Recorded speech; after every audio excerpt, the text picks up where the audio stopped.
லஞ்ச ஒழிப்புத்துறை உடனடியாக ஒரு வழக்கு பதிவு செய்யணும்னு ஒரு மனுவை தாக்கல் செய்திருந்தேன். அதாவது தமிழ்நாடு நகராட்சி நிர்வாகத்துறையில் 1933 பதவிகளுக்கு பதவி நியமனத்தில் நடைபெற்ற முறைகேடு சுமார் 1020 கோடி ரூபாயில் அளவுக்கு முறைகேடு நடைபெற்றிருக்கிறதாக அமலாக்கத்துறை ஒரு புகாரை தமிழக டிஜிபிக்கு அனுப்பியிருந்தது. 27/10/2025 கிட்டத்தட்ட 4 மாதங்களுக்கு முன்பாக ஒரு புகார் அனுப்பிச்சிருக்கு. அதாவது பிஎம்எல்ஏ ஆக்ட், நேரு வீட்டில் ரைடு நடத்தும் போது இந்த ஆதாரங்கள் கிடைத்தது அப்படின்னு ஒரு கடிதத்தை அதில் கிடைத்த ஆதாரங்களை தேர்தல் டிஜிபிக்கு அனுப்பியிருந்தது அமலாக்கத்துறை. பிஎம்எல்ஏ ஆக்டுன்னு இருக்குது. அந்த அந்த அந்த அந்த அந்த சட்டப்படி 66 பிரிவு 2 அப்படின்னு ஒன்று இருக்குது. அதுபடி ஒரு லாஃபுல் அத்தாரிட்டி, ஒரு ஏஜென்சி இன்னொருத்தருக்கு ஒரு தகவலை கொடுத்தா உடனடியாக வழக்கு பதிவு செய்யணுங்கிறது சட்டம். அந்த சட்டத்தின்படி வழக்கு பதிவு செய்யலை. எனவே அந்த வழக்கை உடனடியாக பதிவு செய்யணும் அப்படின்னு சொல்லி, ஏன்னா நாங்கள் தான் பிரதான எதிர்க்கட்சி, ஒரு மிகப்பெரிய ஊழல் நடைபெற்றிருக்கிறது. வேலைவாய்ப்பை பற்றி நாங்கள் உருவாக்கி தருவோன்னு சொல்லிட்டு தேர்தல் வாக்குறுதி கொடுத்துட்டு அந்த வேலைவாய்ப்பை பணத்தை பெற்றுக்கொண்டு கொடுத்தாருங்கிறது குற்றச்சாட்டு. அப்போ அந்த குற்றச்சாட்டை லஞ்ச ஒழிப்புத்துறை விசாரிச்சிருக்கணுமா இல்லையா? பண்ணலை. அவ்வாறு செய்யாத போது சட்டமன்றத்தில் பேசலாம், மக்கள் மன்றத்தில் பேசலாம், கடைசியில் நீதிமன்றத்தில் ஒரு நிவாரணம் கேட்டு இதில் நீதியை கொடுங்க அப்படின்னு ஒரு வழக்கை தாக்கல் செய்தேன். இந்த வழக்கு நம்பர் ஆகலை, அதை முதல்ல தள்ளுபடி பண்ணிட்டாங்க, தப்பாக இருக்குன்னெலாம் ஏகடிஎம் பேசினார்கள் திராவிட முன்னேற்ற கழகத்தினர்.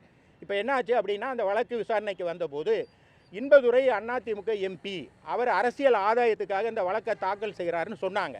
ஆனால் நீதிமன்றம் என்ன சொல்லுச்சுன்னா, இந்த வழக்கு விசாரணையின் போது ஒரு தனி மனிதன் நீதிமன்றத்துக்கு வர முடியாத சூழ்நிலை நிலவுகிற ஒரு மாநிலத்தில் அப்புறம் எதிர்க்கட்சியை தவிர ஒரு எம்பியை தவிர வேறு யார் தாக்கல் செய்ய முடியும்? எனவே அந்த விஷயத்தை விட்டுருங்க, இதில் இருக்கிற மெரிட்டை சொல்லுங்கன்னொன்னே தமிழக அரசு தலைமை வழக்கறிஞர் நாங்கள் இதில் பிரிமினரி என்கொயரி, அதாவது முதற்கட்ட விசாரணை நடத்தி வருகிறோம்னு, நான் வழக்கு போட்ட பிறகு தான் முதல்கட்ட விசாரணையே ஆரம்பமாச்சு அப்படின்னு சொன்னாங்க. நாங்கள் சொன்னோம் முதல்கட்ட விசாரணை இந்த வழக்கில் தேவையில்லை. ஏன்னா பிரிமினரி என்கொயரிக்கு 180 டேஸ், அதுக்குள்ளே குற்றவாளியெல்லாம் வெளிநாட்டுக்கு தப்பிச்சு போயிடுவான், ஆதாரங்கள்லாம் அழிச்சிருவாங்க.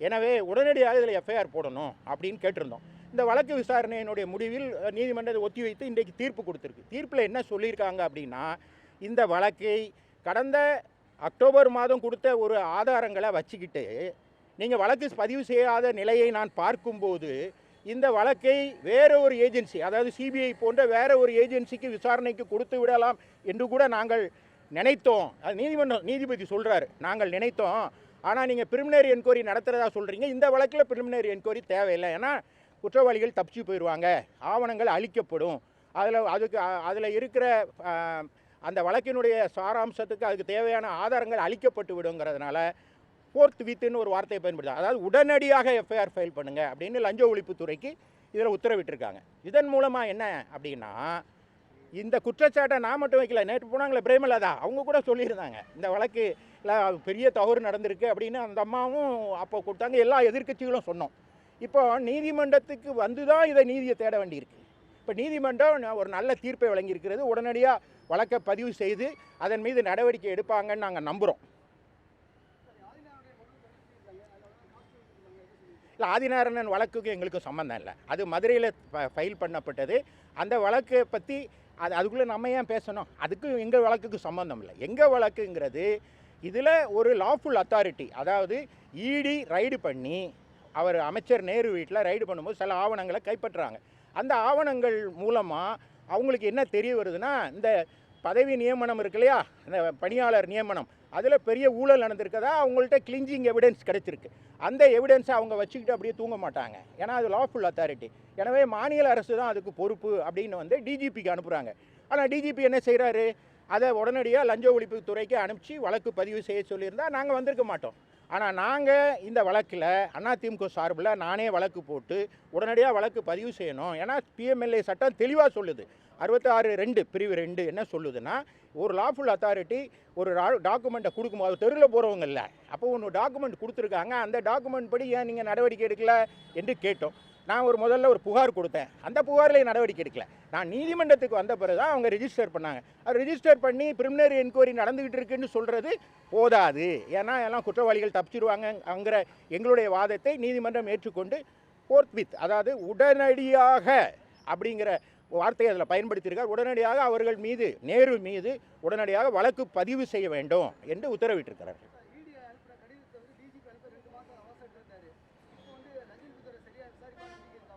இல்லை, அதை தான் நீதிபதியை சொல்லியிருக்காரு. அவர் சொல்லியிருக்காரு, நீங்கள் இவ்வளோ நாள் வைத்து கொண்டு இருந்ததனால் உங்கள் மீது, அதாவது தமிழ்நாடு போலீஸ் மீது எனக்கு நம்பிக்கை இல்லை.